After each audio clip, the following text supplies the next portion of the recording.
For as long as life has existed, humans have craved change, revolution, and progress.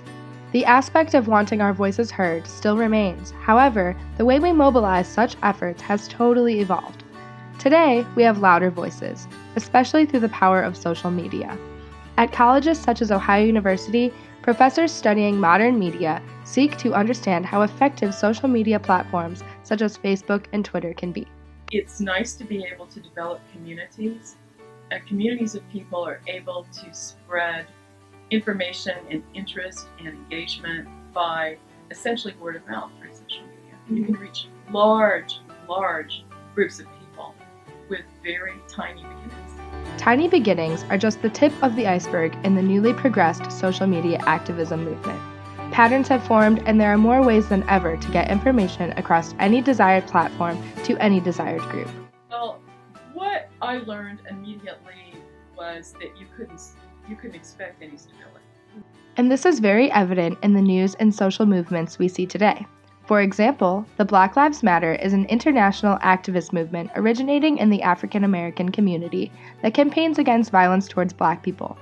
The movement was started via Twitter and Facebook using the hashtag Black Lives Matter in 2013 after the tragic death of Trayvon Martin. It's really cool to see everybody come together when things like that happen, good things or bad things, and to be able to follow along with kind of the history of the movement through just a simple hashtag. Similar in the ways that Black Lives Matter swept across the globe through social media, comparable issues regarding race-related violence at the University of Missouri flooded college campuses across the nation.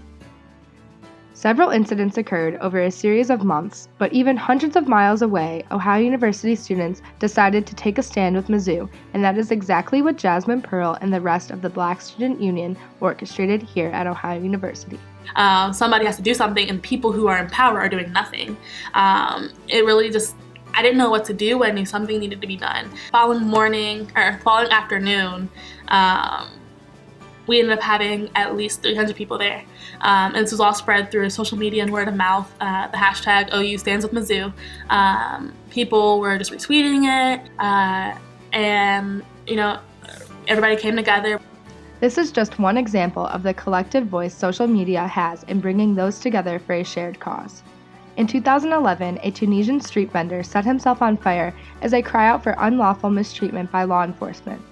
The Arab Spring was a wave of several demonstrations such as this that quickly spread.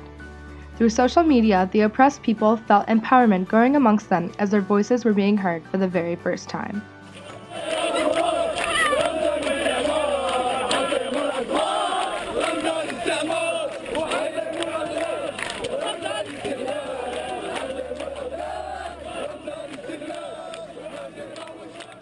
There's a learning curve here. So just as young people learned how important and effective this is for them as a tool to essentially break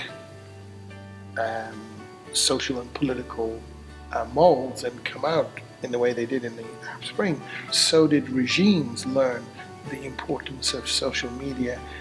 Without the power of social media, none of the social movements discussed would have had the momentum and influence over society as they did. You can't actually teach what's happening now and expect people, when they get out of college, to be able to go practice that.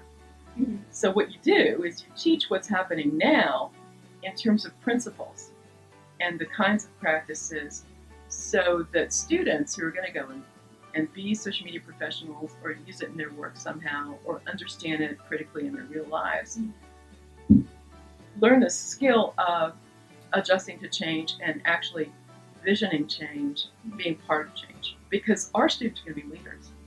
Through studying social media, students can understand the importance of the influence that each and every one of us has at our fingertips. Social media is an incredible tool, and it's time to make our voices heard.